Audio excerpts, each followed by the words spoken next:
The phone rang while I was reviewing the week's receipts in my small office above the diner. It was Wednesday afternoon, and my eldest son David's name appeared on the screen. I smiled. It had been days since we'd talked. "David. How are you, honey?" "Mom, I have incredible news." His voice was euphoric. "Remember I told you about that scholarship application Michael submitted?" Michael, my 17-year-old grandson, the pride of our family. Smart as his grandfather, determined like our whole lineage. Of course. What happened? He got it. He's going to study engineering at MIT. A full scholarship, Mom. It's incredible. My heart swelled with pride. Michael deserved it. I'd watched him study until late hours, seen how hard he worked to excel. That's wonderful, David. I'm so proud. When does he leave? In 2 weeks. It's fast, but we can't waste this opportunity. I paused, waiting for him to say the obvious, that we'd celebrate together, that we'd have a special dinner to send Michael off properly. And well, he continued, we are planning a farewell dinner somewhere really special, a place worthy of the occasion. My heart warmed. Finally, a family moment to celebrate this achievement. What a lovely idea. Where will it be? At La Bernardine. The pride in his voice was evident. Catherine insisted. She says it's the most elegant restaurant in Manhattan. Got us a reservation for Saturday night. It'll be perfect. La Bernardine. I knew the place by reputation, one of those exclusive restaurants where New York's elite gathered. I'd never been there, but I knew it standing. What time? I asked, trying to keep my voice natural. 8 o'clock. Just family. Me, Catherine, Michael, James, and Sarah. Intimate but elegant. Catherine wants it to be an unforgettable night. I waited.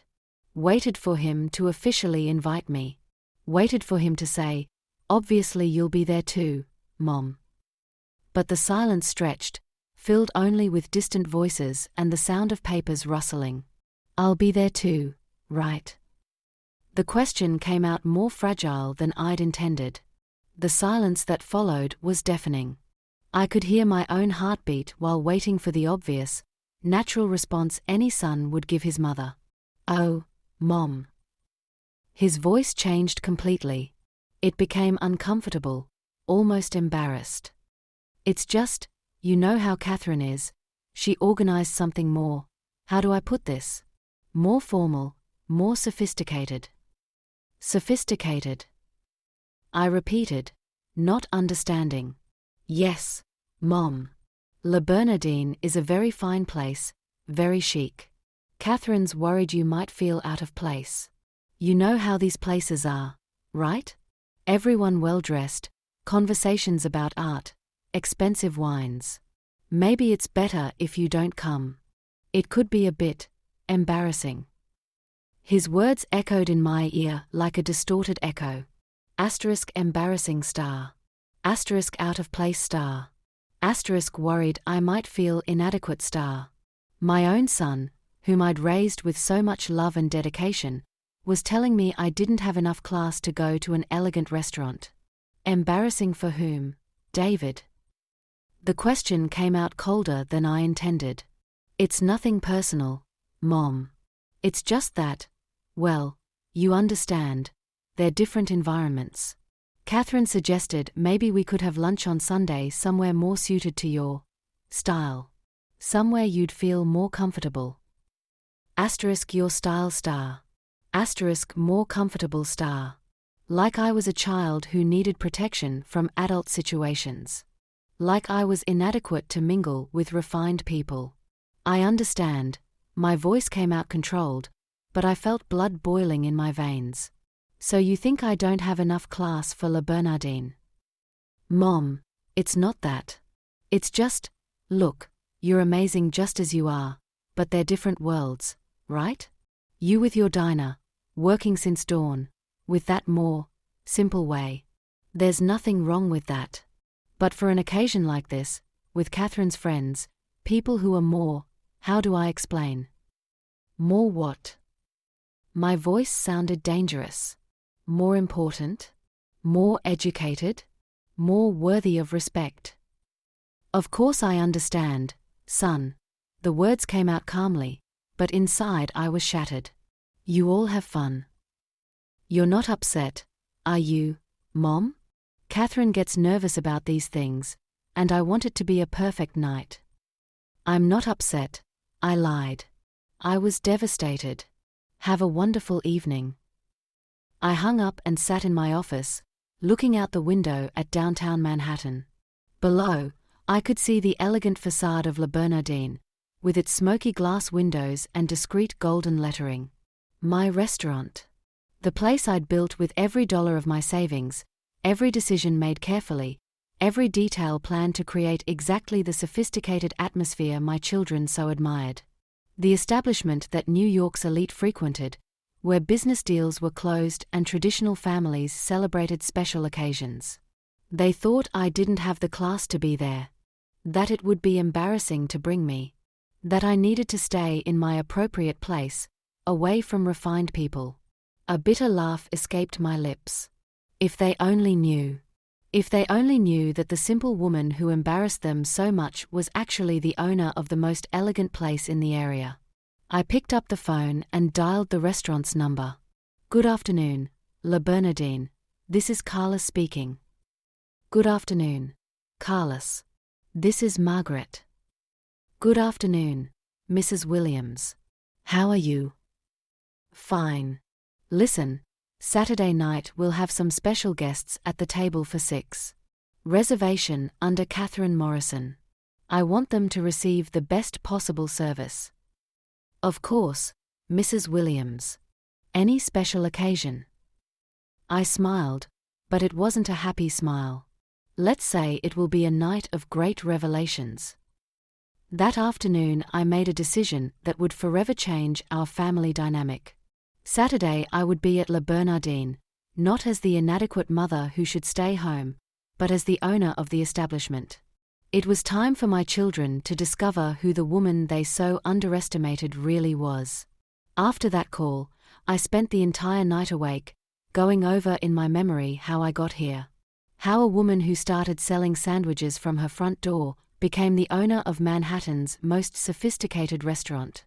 And why her own children couldn't see that. The story began more than 30 years ago, when Robert suffered the accident that changed our family's course forever. He worked as a supervisor at an auto parts factory, a stable job that gave us a simple but dignified life. Until that September morning when a forklift lost its brakes and crushed his leg against a wall. The surgeries saved the leg but didn't save the job. The injury left lasting effects that prevented him from standing for long periods.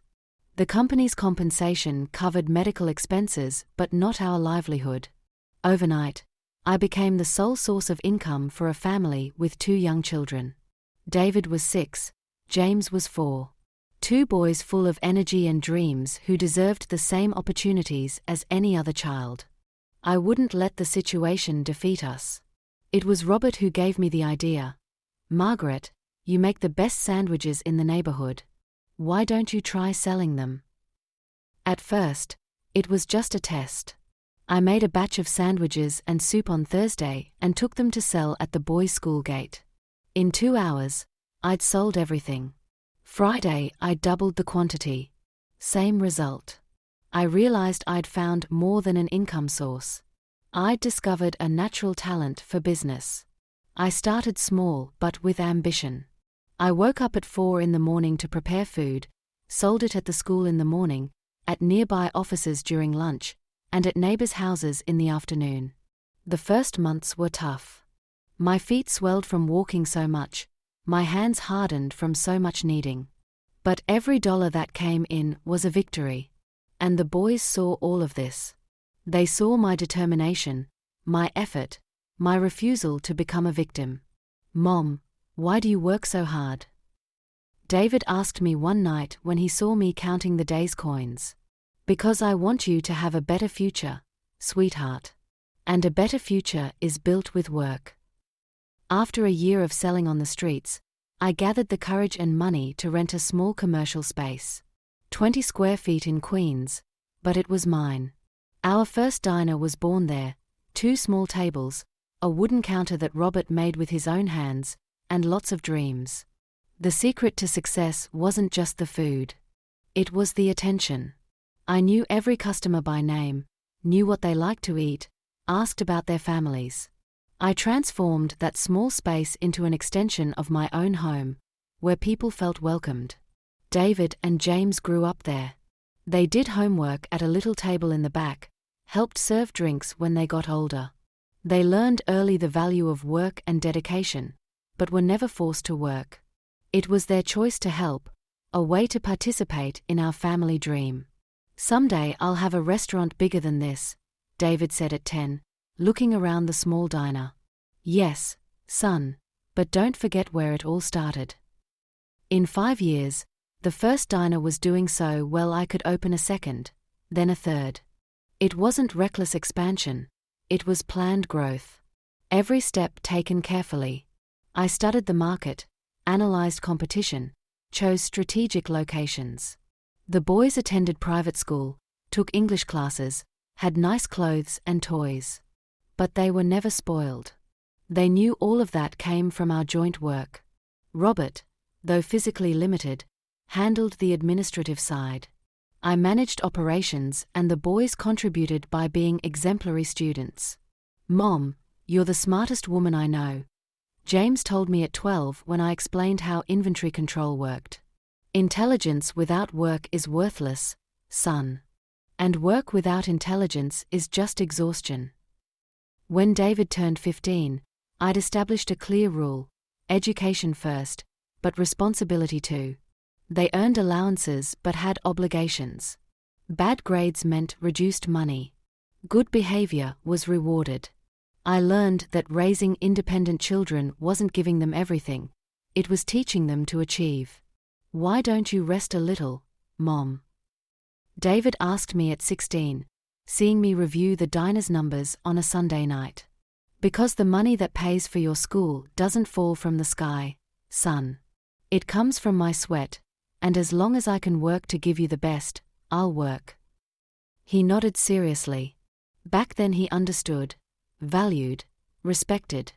When they finished high school, both got into Columbia, but I made sure to pay for prep courses, study materials, everything they needed. Not because I had to, but because I believed in their potential. "Mom, you don't need to pay for an apartment near campus," David said when he started studying business administration. "I can live here and take the subway." "Son, education is an investment, and I invest in what's worthwhile." I paid for both their apartments, but with clear conditions: high grades, graduation on time, and once graduated, complete financial independence. I wasn't raising dependent children, I was forming capable men. And it worked. Both graduated with honors, got excellent jobs, built their own careers. When they married, they were completely independent.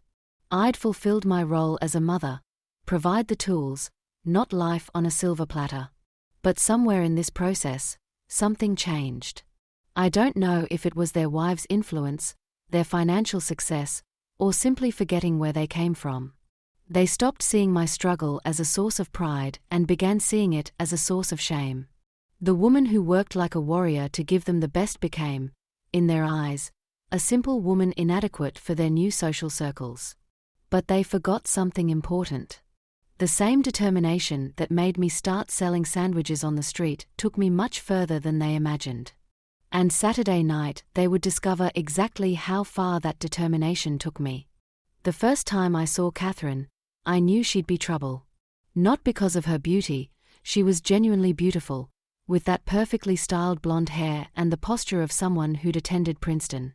The problem was in her gaze, a look that evaluated, judged, and categorized people into hierarchies. David was 23 when he brought her to meet the family, fresh out of college with a new job at McKinsey, full of dreams and plans. She was the same age but carried the weight of an old Boston family name. "Mom, I want you to meet Catherine," he said that Sunday dinner, his eyes shining with young passion. She entered our home like someone entering a museum, looking at everything with anthropological curiosity. She greeted me with a polite but distant smile. "Pleasure to meet you, Mrs. Williams. David talks about you all the time." During dinner, I observed how she behaved.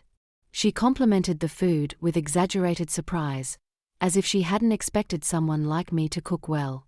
She asked about the diners with the tone of someone interested in an exotic hobby. "How interesting.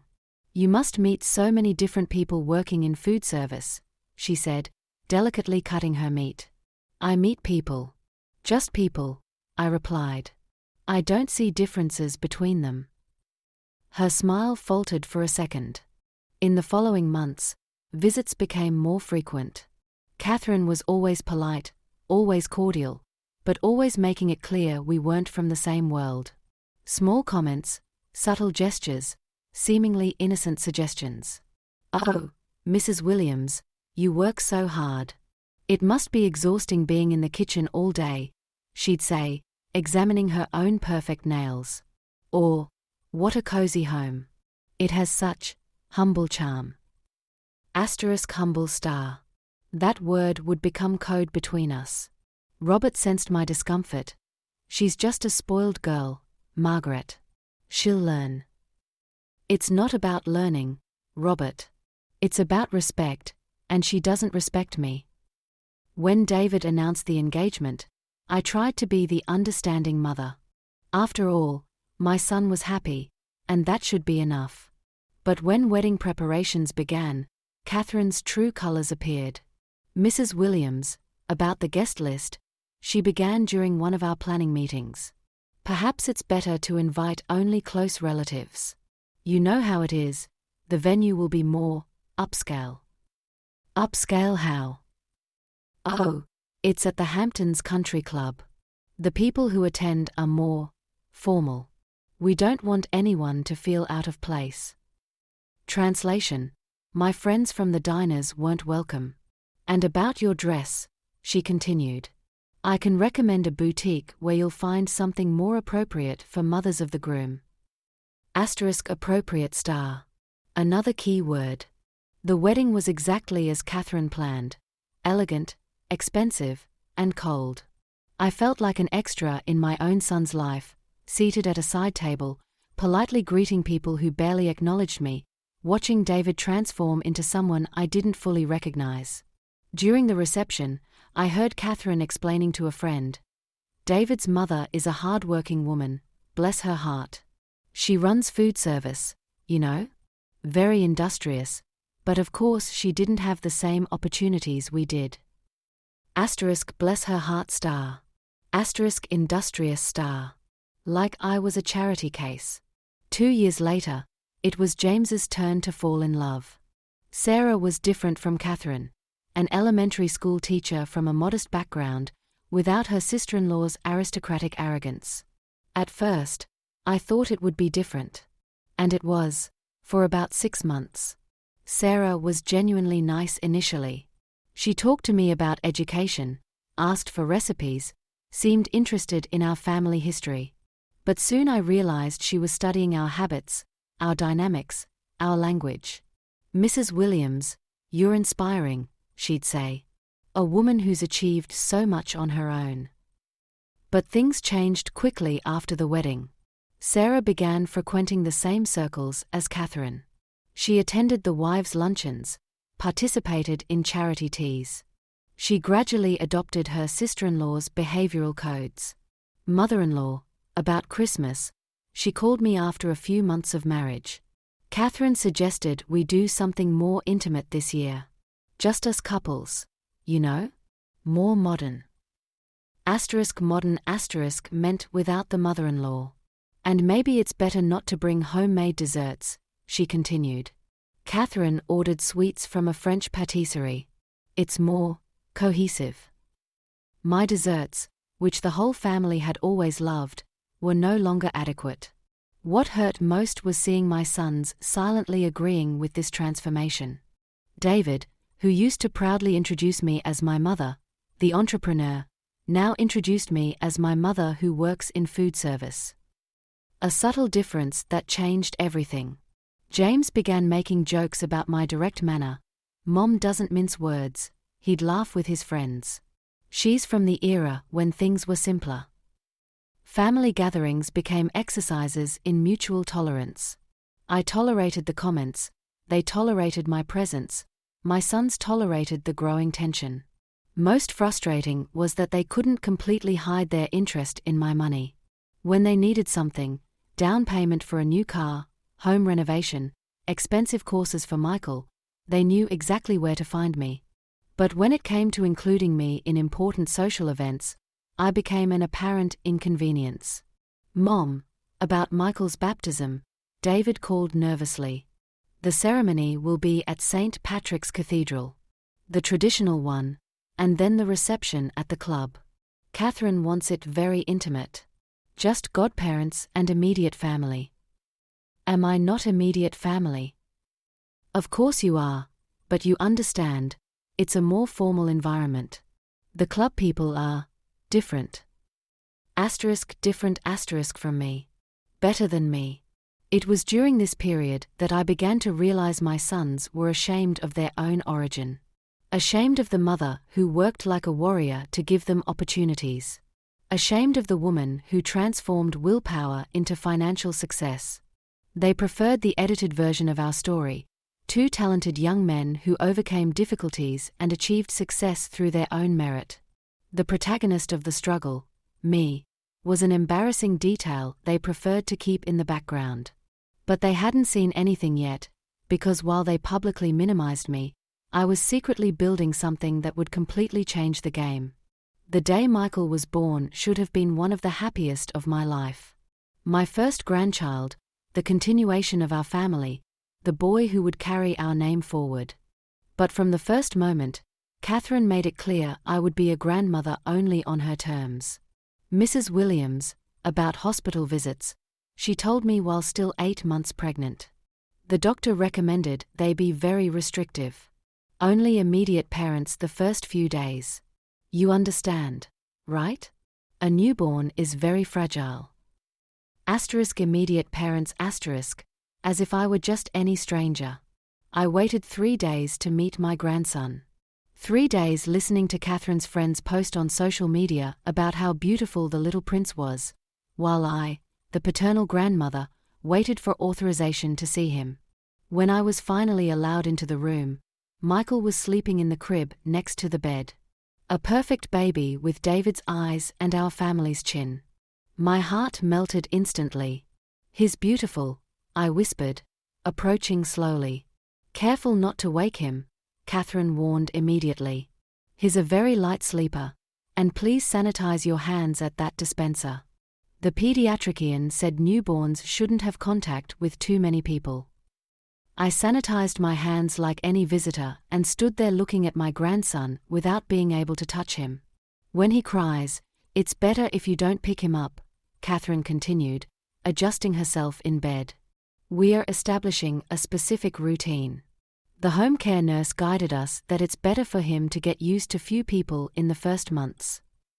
Home care nurse private nurse, specific routine, everything designed to keep me at a distance. In the following months, the rules multiplied. When Michael turned 2 months old, I could finally hold him for exactly 15 minutes, with Catherine timing and giving instructions on how to support his head, hold his body, avoid sudden movements. "You don't have much experience with newborns," she justified. "It's better to go slowly." "I don't have experience? Catherine, I raised 2 children practically alone. I know how to care for a baby." "Ah, but that was a different time, wasn't it, Mrs. Williams? Pediatrics has evolved a lot today. There are new methods, specific care. You're not offended, are you? We just want to do everything right." New methods as if a grandmother's love had an expiration date. When Michael turned 6 months, visits became by appointment only. I needed to call ahead, confirm the time, and there were clear rules about what I could and couldn't do. Mrs. Williams, about feeding him, Catherine instructed me one afternoon when I was watching Michael. It's better to leave it to me or the nanny. He has a very specific diet, controlled by the pediatric nutritionist. You can only give him water if he asks for water. I could give water to my own grandson. And about toys, she continued. We only brought educational ones specifically developed to stimulate cognitive development. The other toys are put away. I looked at the cart full of toys I'd brought. Colorful cars, soft dolls, fun rattles. All inadequate for the child's cognitive development. And if he cries a lot? I asked. You call us. He has specific schedules for everything. Sleep, feeding, playtime. We are following a very efficient American method. American method for caring for an American child of 6 months. What hurt most was seeing Michael react to my presence. When I arrived, he'd smile, extend his little arms, want me to pick him up. But there was always someone interfering, limiting, controlling our contact. Oh, how sweet. He likes Grandma, Catherine would say with a forced smile. But now it's nap time. You can come back tomorrow if you want. Tomorrow, always tomorrow. At 10 months, Michael began saying his first words. Mama, Dada, Baba for the English nanny Catherine hired. But when he babbled something resembling Grandma, Catherine quickly changed the subject. Oh, he's just making random sounds. The speech therapist said it's normal at this stage. Speech therapist for a 10-month-old child. One day, when Michael was a year old, I arrived for the scheduled visit and found Catherine organizing a birthday party. How lovely, a little party for Michael. I exclaimed, genuinely excited. Oh, it's just an intimate gathering with the other mothers from the early stimulation group, she replied without looking me in the eye. Nothing major, just for the children to socialize. What time does it start? Can I help with anything? The silence was embarrassing. It's just that, Mrs. Williams, they're all mothers with a similar profile, you know? They take the same courses, have the same educational values. You might feel a bit out of place. Out of place at my own grandson's birthday party. But can I come for a little while, just to congratulate him? Better not. He gets overstimulated with unfamiliar people. The child psychologist said too many parties can interfere with emotional development. Unfamiliar people star. I was unfamiliar people to my grandson. I left there heartbroken. In the car, I cried like I hadn't cried in years. It wasn't just about Michael, it was about everything, about being treated like an inconvenience, about having my grandmother's love rationed, about being considered inadequate to interact with my own blood. That night, Robert found me sitting in the kitchen looking at photos of Michael I managed to take during supervised visits. What happened, Margaret? I told him about the party, about the rules, about feeling like a stranger in my grandson's life. This girl is going too far, he said indignantly. Michael is our grandson. We have the right to spend time with him. We have the right, but we don't get respect. Talk to David. David agrees with everything she does. To him, Catherine is the perfect mother following modern methods, and I'm the old-fashioned grandmother who doesn't understand child-rearing. It was during this time that I began to realize it wasn't just about maternal overprotection. Catherine was deliberately limiting my time with Michael, not out of concern for the child, but out of embarrassment about me. I wasn't the type of grandmother she wanted for her son. I didn't come from the appropriate social environment. I didn't have the necessary refinement. I didn't follow her group's aesthetic standards. Michael deserved a more appropriate grandmother, and since she couldn't change me, the solution was to keep me as distant as possible. The irony was that while they treated me like an apparent inconvenience, I was building something that would completely change this dynamic. They underestimated me, minimized me, excluded me, But soon they would discover that the inadequate grandmother they so despised had much more to offer than they imagined. It was a Tuesday morning, browsing through the Wall Street Journal while having coffee, that I saw the ad that would change my life forever. A small note in the business section. Le Bernardin seeks partners and investors for financial restructuring. Le Bernardin. I knew the place by reputation. It was considered the most elegant in Manhattan, frequented by New York's elite, but I'd never entered. Not for lack of money, but because places like that always seemed destined for people different from me. Curious, I called the lawyer responsible for the sale. The restaurant is experiencing financial difficulties, he explained. The previous owners made bad investments and now need capital to pay off debts. They're selling shares to interested investors. What kind of investment would be necessary for a minority stake? Around $2 million. For a majority stake, well, that would be a larger investment. $2 million. Exactly what I had saved in a separate account, the result of years of rigorous savings from the diners. Money reserved for an emergency or future retirement. Can I visit the establishment? Of course. When would you like to go? This afternoon. That same afternoon I drove to Midtown with a mixture of nervousness and curiosity. Le Bernardin was on a prime corner, in a beautifully restored historic building. The facade was discreet but elegant, with large windows and an entrance that commanded respect. The lawyer met me at the door and led me inside. What I saw left me speechless. The restaurant was simply stunning.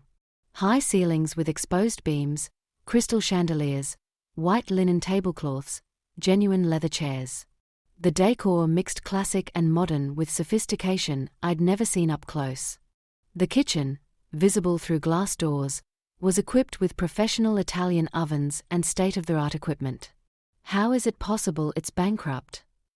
I asked, impressed. Poor management, the lawyer replied dryly.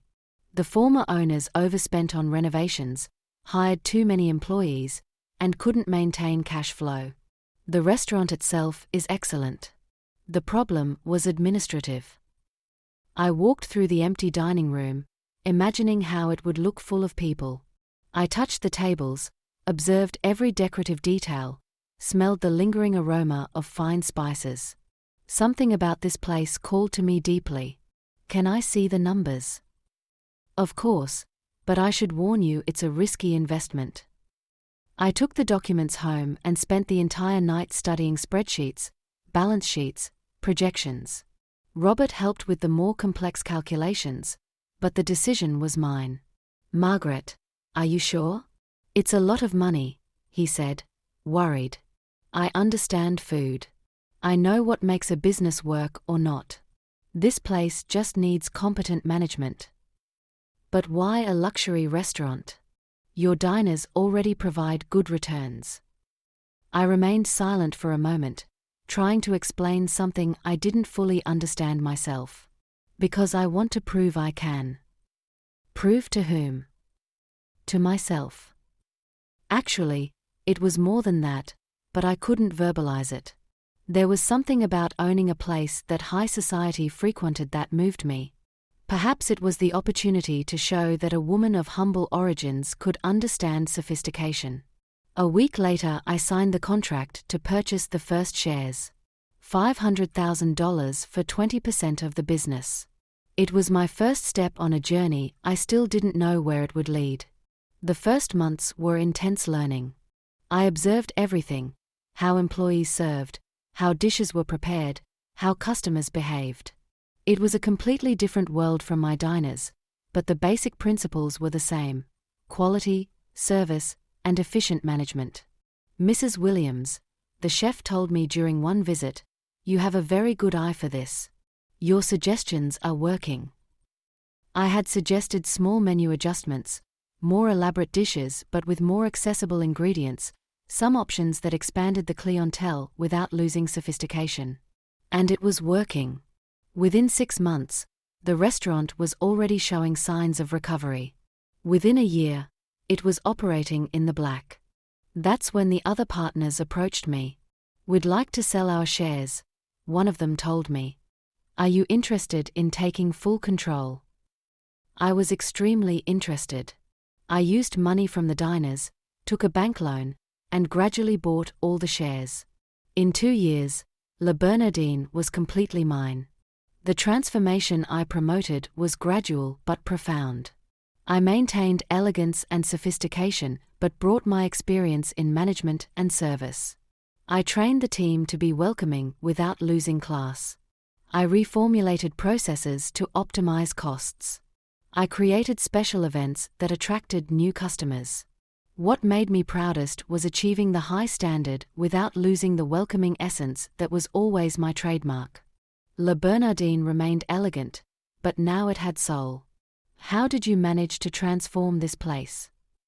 Carlos, the manager I hired, asked me one day. "It's not just intelligence and money, is it?" "No, Carlos. It's about attention to detail and respect for people." In 3 years, Le Bernardin had become the most sought-after restaurant in Manhattan. Business deals were closed there, traditional families celebrated birthdays, young couples got engaged. It was where the local elite gathered. And throughout this time, I maintained absolute secrecy from the family. To them, I was still just the owner of the diners. When they asked about my schedules or commitments, I said I was expanding the business or dealing with suppliers. "Mom, you've been very busy lately," David commented during a Sunday dinner. "Business demands dedication, son. But don't overdo it.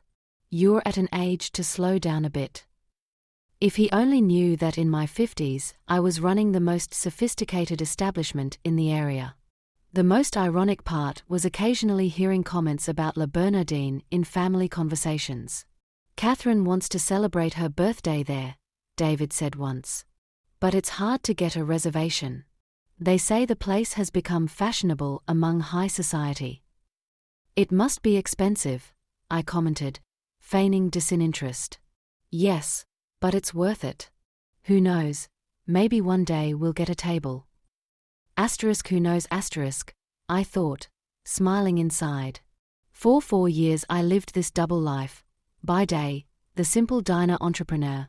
By night and weekends, the discreet owner of Manhattan's most elegant restaurant.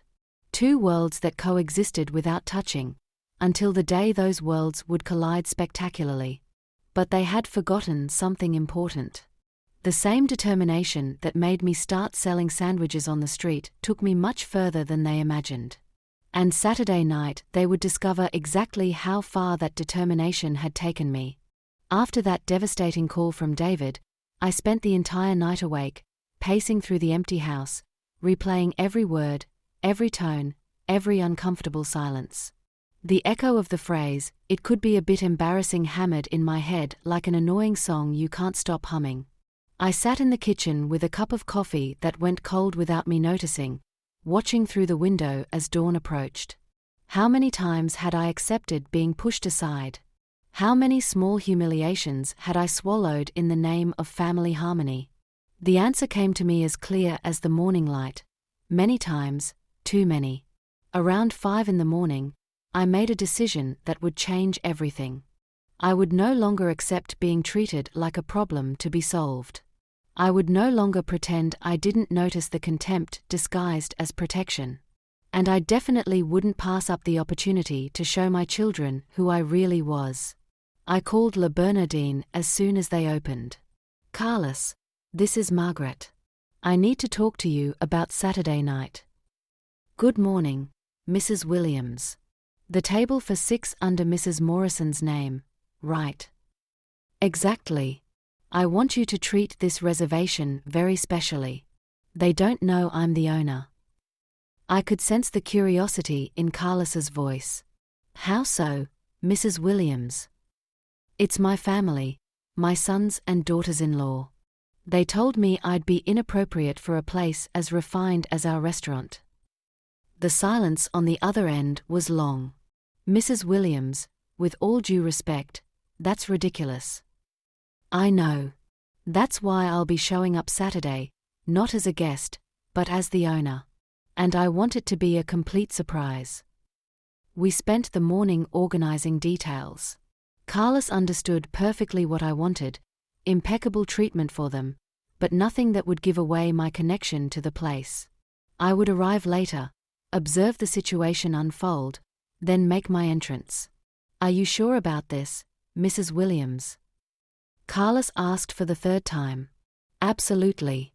It's time some truths came to light." The rest of the week passed at a strange speed. During the day I functioned on autopilot, visiting the diners, handling administrative issues, meeting with suppliers. But my mind was completely focused on Saturday. I chose my outfit carefully, an elegant black dress I'd recently purchased, genuine leather shoes, the gold necklace Robert had given me on our last wedding anniversary. Nothing flashy, but everything of impeccable quality. I wanted to look flawless when the moment came. Friday, David called me. "Mom, about tomorrow, you're not upset, are you?" Catherine got a bit nervous about bringing too many people. "I'm not upset, son," I lied with a calm that surprised me. "You all have fun. We could have lunch Sunday if you want, somewhere quieter." "Sure. Have a wonderful evening." Saturday arrived with clear skies and a sense of determination I hadn't felt in years. I spent the afternoon getting ready carefully but unhurried. Every gesture was deliberate, every choice considered. At 7:30 in the evening, I drove to Midtown with my heart racing but firm in my decision. I parked on a side street and walked to the restaurant, observing the Saturday night movement in Manhattan. Le Bernardin looked elegant as always, with its soft lighting and the sophisticated atmosphere I took such pride in. Carlos met me at the side entrance, the one we used for administrative matters. "They've been here since 8, he informed me quietly. "Center table in the main dining room, as Mrs. Morrison requested." She emphasized several times that it was a very special occasion. "And how are they behaving?" "As expected. Mrs. Morrison is, let's say, very comfortable treating the staff like her personal servants." I smiled. It was exactly what I'd imagined. Perfect. Wait for my signal. I took a deep breath, adjusted my dress, and prepared for the scene I'd planned all week. It was time for my children to discover that the inadequate mother who embarrassed them so much was actually the owner of the place they most admired in the city. I entered Le Bernardin's main dining room at 8:40, when they were already halfway through dinner. The atmosphere was elegant as always, soft piano music, golden lighting creating the sophisticated ambience I'd planned so carefully. My family was exactly where Carlos had told me. Center table, all impeccably dressed. David in a dark suit, Catherine stunning in a red dress, James and Sarah also elegant. Michael, handsome as always, behaving like a little prince. I walked slowly through the dining room, discreetly greeting other patrons, until I positioned myself near their table. James was the first to see me. "Mom." His face showed genuine surprise. "What are you doing here?" The conversation at the table stopped instantly. David turned around. Catherine became visibly uncomfortable. Sarah lowered her eyes. "Hello, son. I came to have dinner." "But how?" David stammered. "Didn't you say that you were okay not being invited?" I smiled calmly. "Everything's fine, really." Catherine quickly composed herself, forcing a smile. "Mrs. Williams, what a surprise. But, well, this place is quite expensive, you know? Perhaps you'd feel more comfortable at a more affordable restaurant." "Affordable?" "The prices here are really steep," Sarah added with false concern. "Maybe a simpler place would be better so it doesn't strain your budget." I looked around the dining room that I myself had decorated, at the waiters I'd personally trained, at the details I'd chosen one by one. "Actually," I said calmly, "I think I can afford to dine here." "Mom, you don't need to force yourself," David whispered, clearly embarrassed. "We can pay for you if you want to stay." "Pay for me?" Just this once, Catherine offered with forced magnanimity, like a gift. At that moment, Carlos approached the table with his impeccable professional posture. "Good evening. Is everything perfect with dinner?" "It's excellent," Catherine responded with an air of superiority. "But perhaps my mother-in-law needs a smaller table in a more secluded corner, so she won't feel intimidated by the atmosphere." Carlos looked at me discreetly, waiting for my signal. "Actually," I replied calmly, "I don't need any table." "How so?" David asked, confused.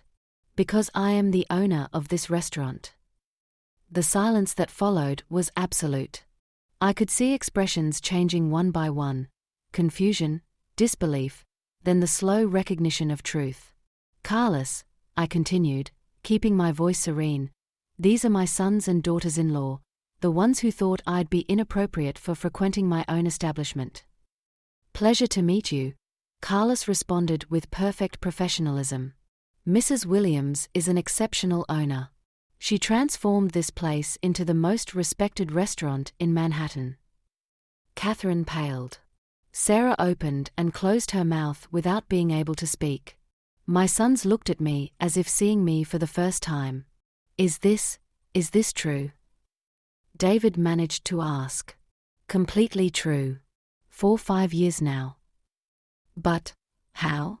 Why didn't you ever say anything?" I smiled, but it wasn't a happy smile. "Because you never asked about my dreams, children.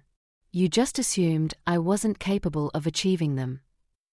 The check arrived immediately, courtesy of the house, as Carlos politely explained.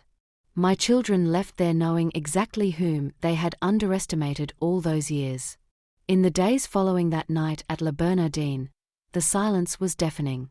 Neither David nor James called me. No Sunday visits, no routine check-ins to see how I was doing.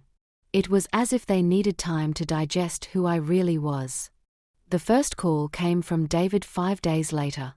"Mom, I need to talk to you." "Of course, son. Can I come to your house?" He arrived alone, without Catherine, without Michael. He sat in the living room where we'd had so many conversations, but this time was different. He looked at me as if trying to decipher a puzzle. "Why didn't you ever tell us about the restaurant? Why did you never ask about my life beyond the diners?" He remained silent for a long moment. We underestimated you, didn't we? You underestimated me and were ashamed of me. Those are different things, David. I didn't know that my mother had ambitions, that she dreamed of things beyond, that she could understand sophistication." The words came out without bitterness, just as statements of fact. "Catherine is devastated," he continued. "She says she can't look at herself in the mirror anymore." "And how do you feel?" "Ashamed. Very ashamed." "Well," I sighed. "At least now you know that your inadequate mother owns the place you most admire in the city." James appeared the next day, also alone. The conversation was similar, but he was more direct. "Mom, you made us look like fools." "No, son. You made yourselves look foolish." "But why hide it?" "Because you didn't deserve to know. You treated me like an embarrassing relative. Why would I share my successes with people who were ashamed of me?" Sarah sought me out a week later, also alone. "Mother-in-law, I wanted to apologize." "For what exactly?" For everything. For treating you like you were less intelligent, less capable." "Sarah, you don't owe me apologies. You were honest about what you thought of me. Now I'm being honest about what I think of you all." The most interesting thing was observing how the dynamic changed. Suddenly, my opinion had value again. When I spoke about economics, they listened. When I suggested something about education, they took it into consideration. "Could you teach us about restaurant management?" James suggested during a visit. "I could, but you'd have to ask me with respect, not condescension." David began including me in social events again, but now there was something different. It was no longer about tolerance, it was about pride. He introduced me as my mother, the successful entrepreneur. Michael began visiting me more, without Catherine's restrictions. Our relationship became natural, affectionate, real. "Grandma, you're more fun than I thought," he told me one afternoon. "I'm not more fun, Michael. You all just stopped underestimating me." The deepest change was in myself. I stopped waiting for approval. I stopped accepting crumbs of affection. I established clear boundaries about how I wanted to be treated. Catherine never made disparaging comments again. In fact, she began asking me for business advice. Her attitude changed completely when she realized the simple mother-in-law handled more money than her own family. "Mrs. Williams," she confessed during one visit, "I realize now that I judged you based on superficial things. Your success is impressive." "Catherine, success isn't about impressing people. It's about proving to yourself that you can achieve what you set out to do." Sarah was more genuine in her change. She admitted she'd adopted Catherine's prejudices without questioning them. "Mother-in-law, I let myself be influenced by ideas that weren't mine," she confessed one day. "I thought to fit into this world I had to look down on others, and that was wrong." My sons learned a hard but necessary lesson: never underestimate the people you love. Success doesn't always come in the package we expect, and wisdom often disguises itself as simplicity. What my family didn't know was that Le Bernardin was just the beginning. Over the 5 years I'd owned it, I'd quietly expanded my restaurant empire across Manhattan. "Mrs. Williams," my accountant had told me the previous year, "your restaurant group is now valued at over $50 million. I owned 4 establishments: Le Bernardin, the flagship, Maria, an Italian fine dining restaurant in Central Park South, Daniel, a French bistro in the Upper East Side, and 11 Madison Park, which I'd acquired just months before. Each with its own character, but all bearing my signature touch of elegant hospitality. My sons, who thought I was just scraping by with small diners, had no idea their mother was one of New York's most successful restaurateurs." "Mom," David asked during one of our new, honest conversations, "exactly how successful is your business?" I smiled and handed him a copy of Forbes magazine from the previous month. There, on page 47, was an article titled "The Silent Empire: How Margaret Williams Built Manhattan's Most Exclusive Restaurant Portfolio." His jaw dropped. You're in Forbes." "3rd year running, actually." James, when he found out, was speechless for a full 5 minutes. "Mom, you're richer than both of us combined." "Money isn't the point, James. The point is that you assumed I couldn't achieve anything beyond what you could see. You limited me to your narrow view of who I was." The most beautiful change was in my relationship with Michael. Now 17 and heading to MIT, he began spending real time with me, learning about the business, understanding the family history he'd been shielded from.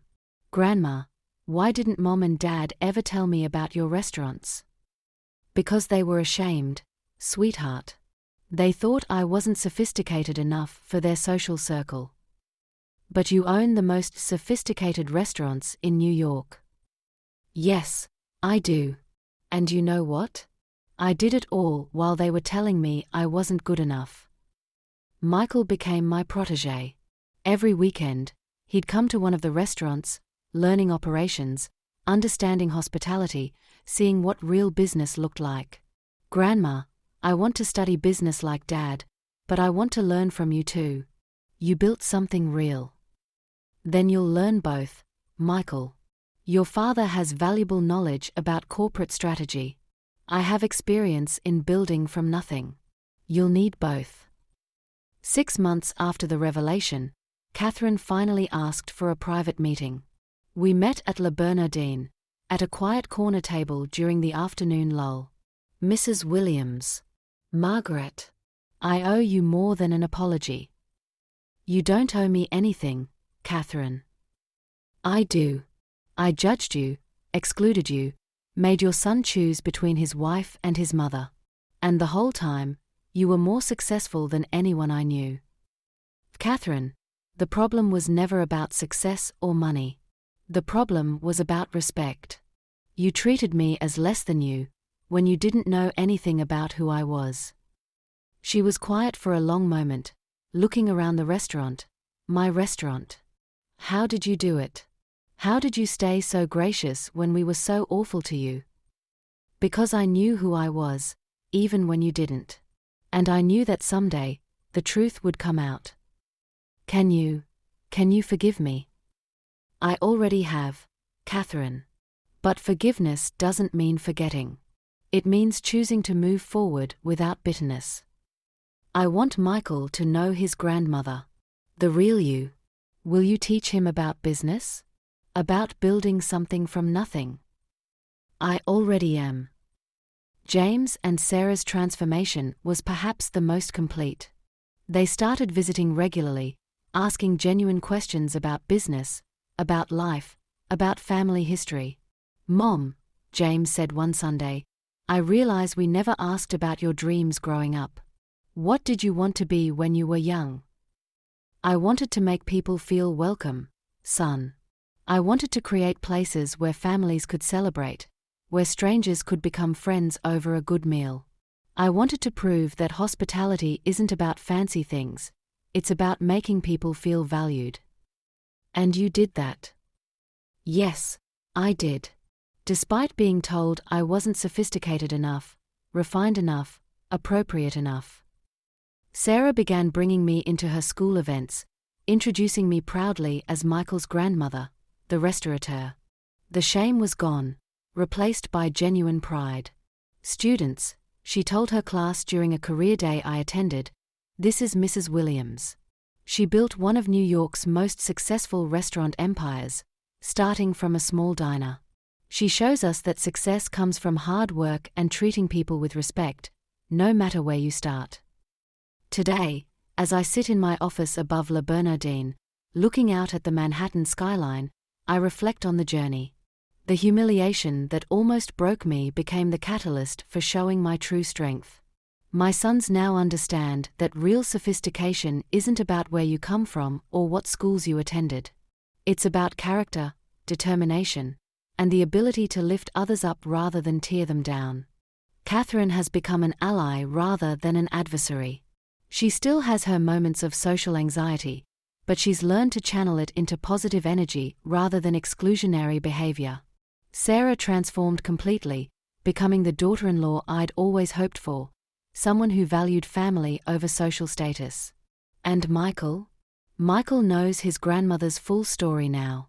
He's proud of where he comes from, aware of the sacrifice that built his opportunities, and determined to use his MIT education to expand our family legacy of hospitality and business success. La Bernardine remains the crown jewel, but the empire has grown. We now employ over 400 people across Manhattan, serve thousands of meals every week, and have been featured in every major food publication in America. But more importantly, we've maintained the values I started with in that first small diner, treating every guest like family, every employee with respect, and every meal as an opportunity to create joy. Mrs. Williams, Carlos told me recently, you've built something special here. Not just successful restaurants, but places with soul. That's because I never forgot where I came from, Carlos. The moment you start looking down on others is the moment you lose what makes you special. When I look back on that devastating phone call, when David told me I'd be embarrassing at La Bernardine, I feel no anger anymore. Only gratitude. Gratitude that I was pushed to reveal my true self. Gratitude that my family learned the difference between perception and reality. Gratitude that I had the strength to stand up for my own worth. The humiliation became liberation. The exclusion became independence. The shame they tried to impose became pride in my achievements. My children learned that assumptions can be dangerous, that love requires respect, and that the people closest to us might surprise us the most. I learned that I never needed their approval, I only needed my own determination and the courage to show them who I really was. Today, when young entrepreneurs ask me for advice, I tell them this: never let anyone else define your worth. Build your success quietly if you must, but build it completely. And when the time comes to reveal what you've accomplished, do it with grace, not revenge. The woman they thought was inadequate for La Bernardine didn't just dine there, she owned it. And that made all the difference.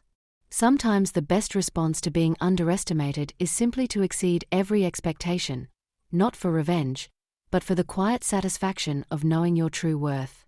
And sometimes, the greatest gift you can give your family is showing them that the person they took for granted was extraordinary all along. The diners where it all started still operate. I visit them weekly, greeting long-time customers by name, remembering what they like to order, asking about their families. Because no matter how high you rise, you must never forget the foundation that lifted you up. That foundation, built on hard work, respect for others, and unwavering determination, is what transformed a woman selling sandwiches into the owner of Manhattan's most prestigious restaurant empire. And it all started with refusing to accept being treated as less than I was worth.